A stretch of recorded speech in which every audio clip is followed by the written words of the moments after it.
문재인 대통령이 2년 전 위안부 합의를 인정할 수 없다고 못 박은 상황에서 일본 측은 합의 수정은 절대 없다면서 맞서고 있습니다.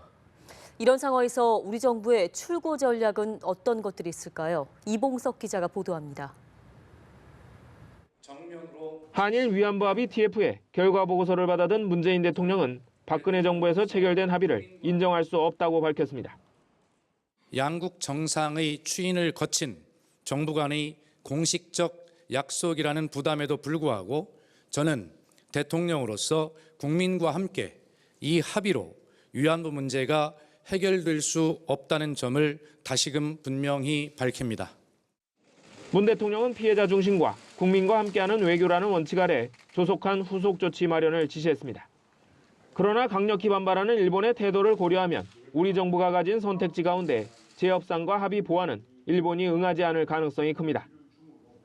일방적 파기 역시 국제사회에서 신뢰를 잃는다는 점에서 선뜻 나서기 어렵습니다. 이에 따라 정부가 위안부를 비롯한 역사 문제와 안보 경제 협력을 분리한다는 투트랙 기조 아래 시간을 벌면서 빈틈을 노릴 것이란 관측이 제기됩니다.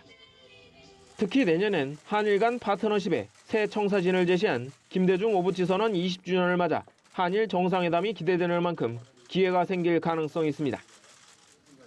정부는 또 일본 측과 민간이 참여하는 1.5트랙 반관 반민 접촉과 국제무대에서 분위기 조성 노력도 병행할 것으로 예상되고 있습니다. 이 문제를 조금 더 투트랙 정도로 해서 반관 반민이든 톤다운을 시킨 상태에서 어떤 식으로 꾸려나가는 것이 바람직한가. 2년 전의 위안부 합의는 일종의 출발선이고 출구는 아니라고 하는 판단을 일본 정부도 공유할 수 있다면. 하지만 어떤 방식이든 일본의 호응이 필요하다는 점에서 정부의 고민은 깊어질 전망입니다.